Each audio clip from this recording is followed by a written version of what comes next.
Welcome to Lesson 2.1, Cables and Connectors. Every PC is built around a system of standardized cables and connectors, and knowing them by sight is a core A+ skill. We'll cover USB, video interfaces, storage connections, and legacy power connectors. On the exam, this maps to A+ 2201 objectives. By the end of this video, you will be able to identify key components for PC upgrades, understand how different video adapters connect monitors, know when to use a powered USB hub, and how to properly install storage drives. In this video, we will cover the essentials of USB standards, various display types, video interfaces like HDMI and Thunderbolt, the Lightning interface, SATA storage, and legacy power connectors. Let's start with a challenge. In this activity, examine the provided cables and connectors. For each, identify its name, purpose, and compatible devices. Then, try to match each one to its correct port on a PC diagram. To understand the big picture, we divide a PC into two areas: user-handled peripherals and internal components. Peripherals include your keyboard, mouse, monitor, and external storage. Internal components include the motherboard, CPU, RAM, and power supply unit. When performing maintenance, always consult the documentation first. Generally, a tower case's side panel slides off using a latch or thumb screws. The front panel provides access to media drives and power switches, while the rear panel exposes expansion cards and power sockets. It is important to distinguish between a port and a connector. A port is the physical interface on the computer's hardware, while a connector is the specific plug on the end of a peripheral's cable. We will look at common I/O ports like HDMI, SATA, and USB. Looking at the rear of a typical desktop, you will see a cluster of ports. From PS/2 mouse ports to HDMI, DVI, and various USB generations, these are the standard connections you will use to communicate with external hardware. The back panel also houses audio jacks for analog sound, optical S/PDIF for high-quality audio, and an RJ45 port for wired Ethernet. Wireless antennas are also common on modern motherboards to enable Wi-Fi and Bluetooth. USB connector types have evolved. The rectangular Type A is the standard host side connection. Type B is a square connector typically found on printers and scanners. These designs have been refined over several generations. We also have smaller formats like Mini B and Micro B, which were common on portable devices and cameras. Knowing these older shapes is still important for technicians supporting legacy hardware. While many of these smaller USB connectors are becoming rare, they remain a part of the history of computing hardware. You may still encounter them when servicing older mobile devices or external peripherals. USB cables also have limits on length and power. Higher performance cables require thicker conductors, which is why some modern, fast-charging USB-C cables are noticeably heavier and more rigid. The evolution of USB has been rapid.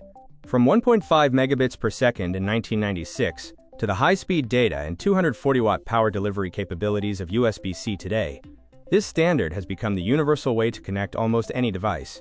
This reference table summarizes the major USB standards from 1.0 through USB 4. As a technician, keep these speeds, power ratings, and connector types in mind, as they are essential for effective troubleshooting and hardware support. This reference table summarizes the major USB standards from 1.0 through USB 4. Key evolutions include the transition from 1.5 megabits per second in the original version to the 40 gigabits per second speeds we see today, as well as the shift toward the versatile USB Type-C connector. Moving on to display technology, we see several panel types, including IPS, TN, VA, OLED, and Mini-LED. Each technology manages crystals or light-emitting diodes differently, resulting in unique trade-offs regarding color accuracy, response times, and viewing angles. Let's explore how these panels perform in the field.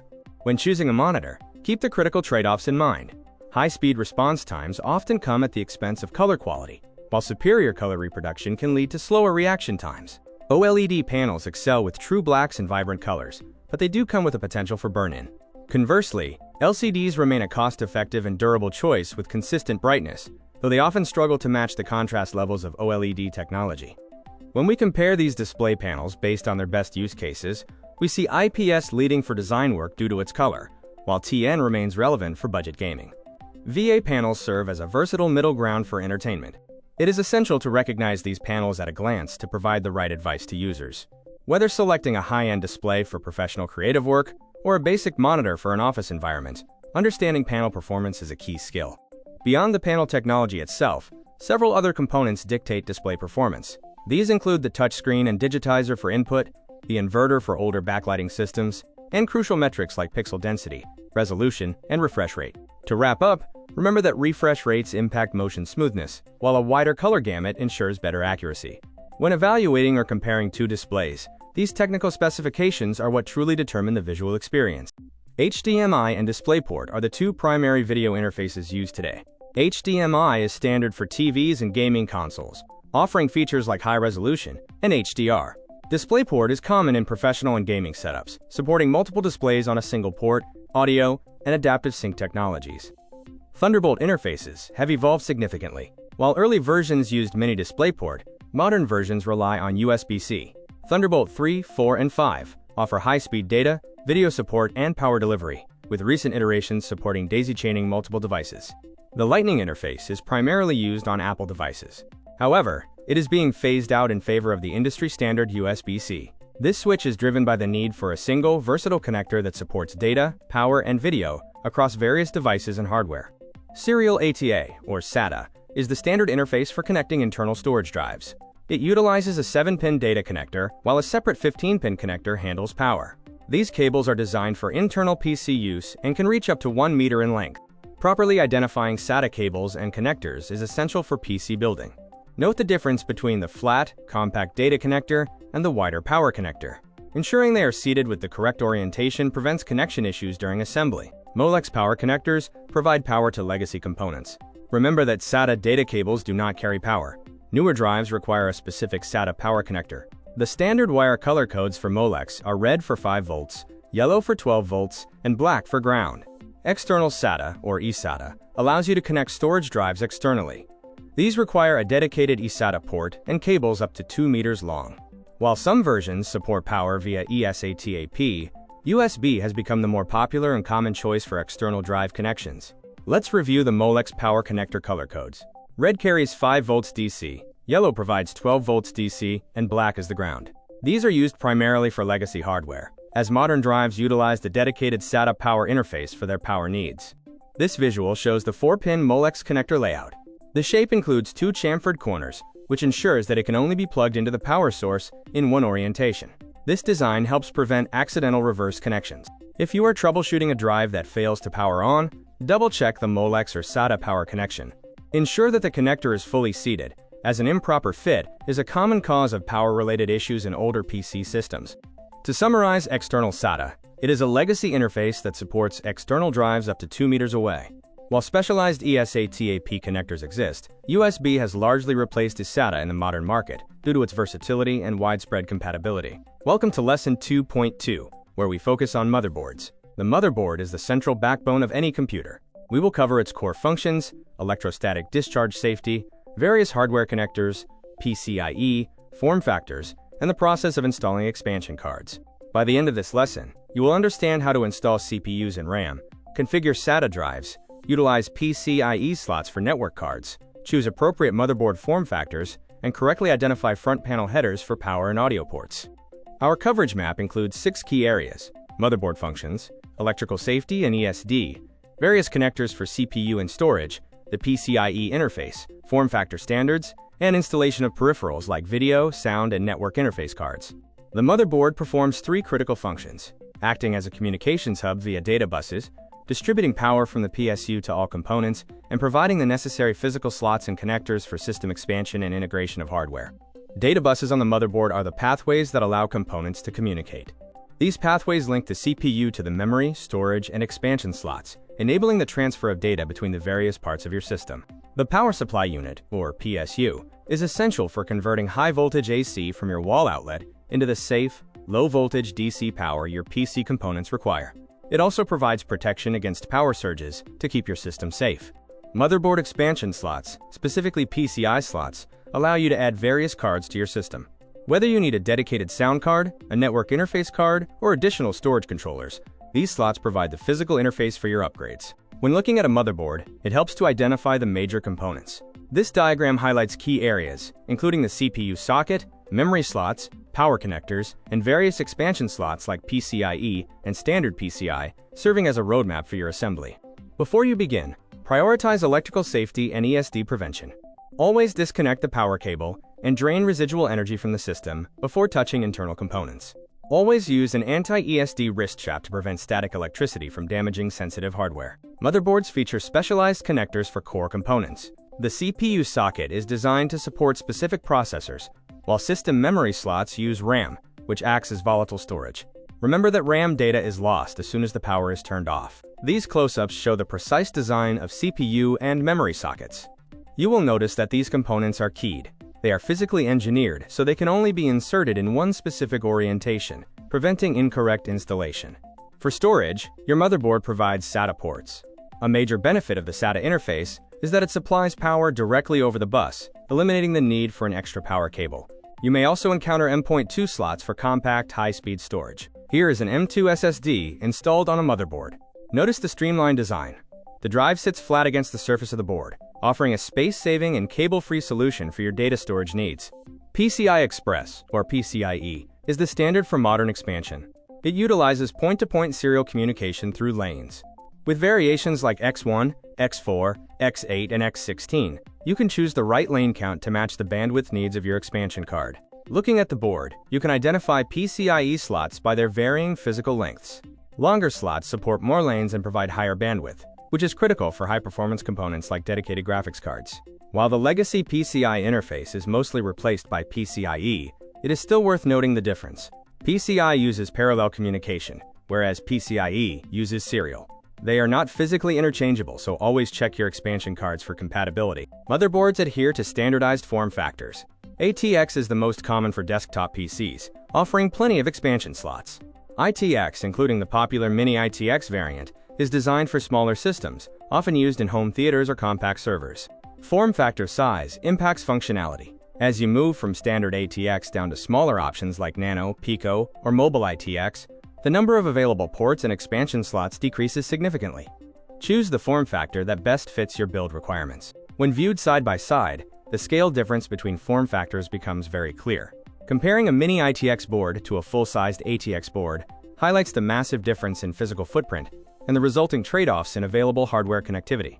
Installing a motherboard involves 7 key steps. Begin by reviewing your documentation, then install the I/O shield and standoffs. Next, pre-install the CPU and memory before placing the motherboard into the case. Once aligned and secured, complete the final assembly and finish with organized cable management. For our hands-on activity, ensure you review your specific motherboard documentation. This process includes installing the CPU with thermal paste, attaching the heatsink and fan, and placing RAM in the correct DIMM slots. Finally, connect your storage, front panel headers, and manage your cables for a clean build. Efficient system operation relies on correctly connecting motherboard headers and power connectors. Headers link the front of the case to the board, controlling the power button, drive activity lights, and audio or USB ports. Meanwhile, essential power connectors handle electricity for the CPU and internal fans. Finally, here is a visual comparison of the main motherboard power connector and the dedicated CPU power connector. Notice how their distinct sizes and shapes serve as a safety feature, preventing them from being accidentally swapped during your installation process. Let's move into expansion cards.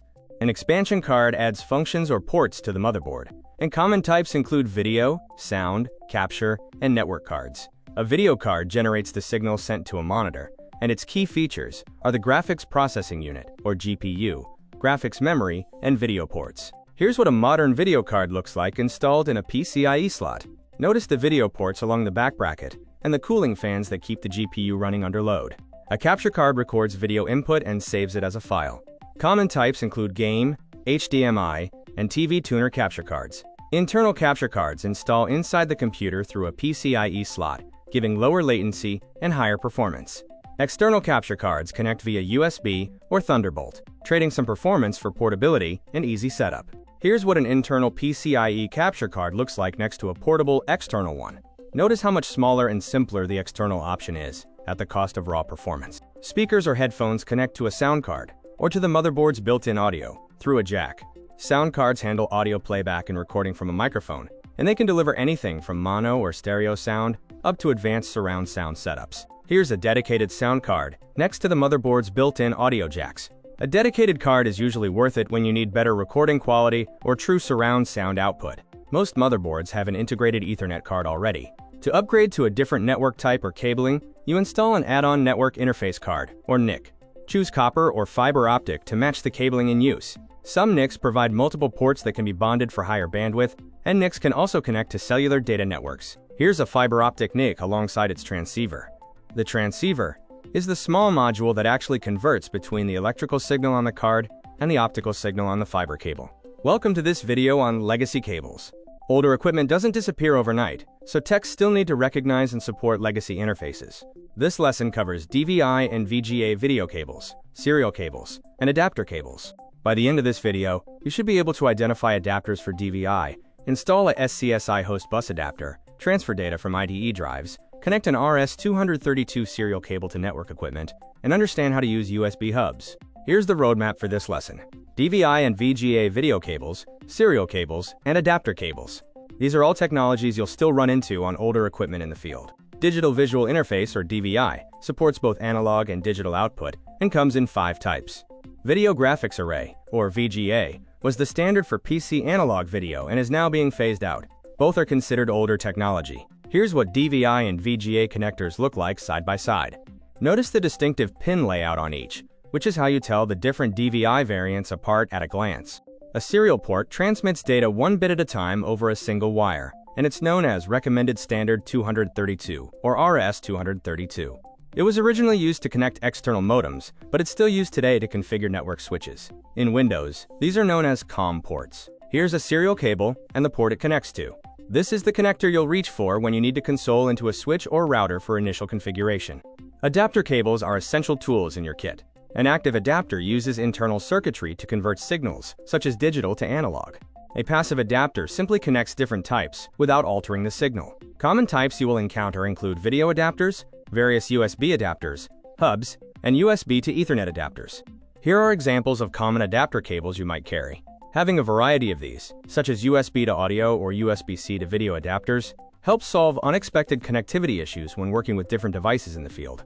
To wrap up this module, IT specialists use knowledge of cables and connectors to assist users with system configurations.